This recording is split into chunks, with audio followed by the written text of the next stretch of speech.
des choses atroces sur Poutine et ensuite dire «Salut Vladimir, comment ça va? On s'en sort sur cet accord?» Non, ça ne fonctionne pas comme ça. Je ne suis pas aligné avec Poutine ni avec qui que ce soit. Je suis aligné avec les États-Unis d'Amérique.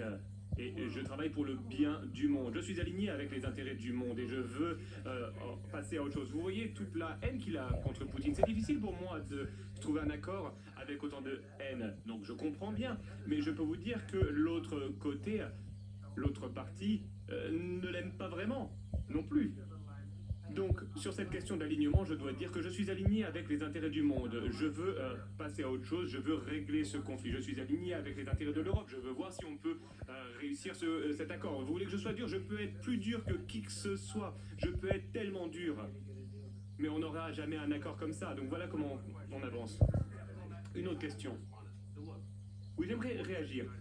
Pendant 4 ans, les États-Unis d'Amérique ont eu un président qui a organisé des conférences de presse et qui a parlé en des termes durs sur Vladimir Poutine. Et Vladimir Poutine a envahi l'Ukraine et a pris une partie du pays. Le chemin vers la paix et la prospérité consiste à s'engager avec la diplomatie. Nous avons essayé la technique de Biden de taper un petit peu sur son torse et dire que les mots étaient plus importants. Mais ce qui fait des États-Unis un bon pays, c'est que les États-Unis travaillent par voie diplomatique. Voilà ce que fait le président Trump.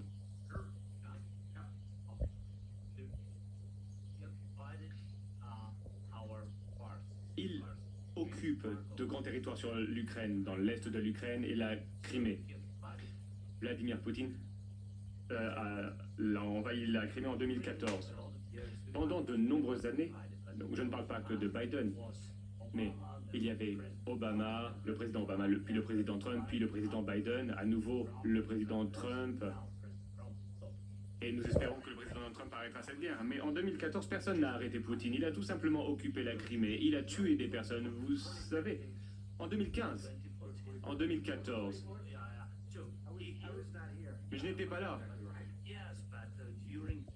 Oui, mais en 2014 jusqu'à 2022, la situation était la même. C'est-à-dire qu'il y a des personnes qui sont mortes. Personne ne l'a arrêté.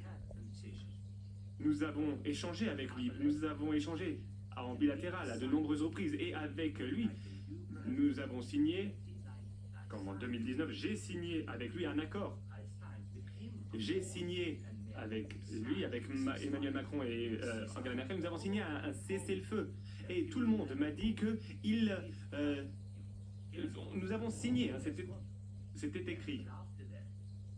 Mais après ça, il a brisé le cessez-le-feu, il a tué nos concitoyens, il n'a pas échangé de prisonniers. Pourtant, nous avions signé un accord sur l'échange de prisonniers, mais il n'a pas respecté le contrat. De quel type de diplomatie parlez-vous, JD? Que signifiez-vous? Je parle d'une diplomatie qui peut mettre un terme à la destruction de votre pays. Monsieur le Président, avec tout le respect que je vous dois, je pense que ce n'est pas respectueux de venir à la Maison-Blanche et de dire ça aux médias. Vous forcez des personnes à aller sur la ligne de front. Vous devriez remercier le président Trump de mettre un terme à ce conflit. Mais vous devriez voir le conflit. J'ai vu les histoires et je sais ce que vous faites. Vous faites une tournée de propagande.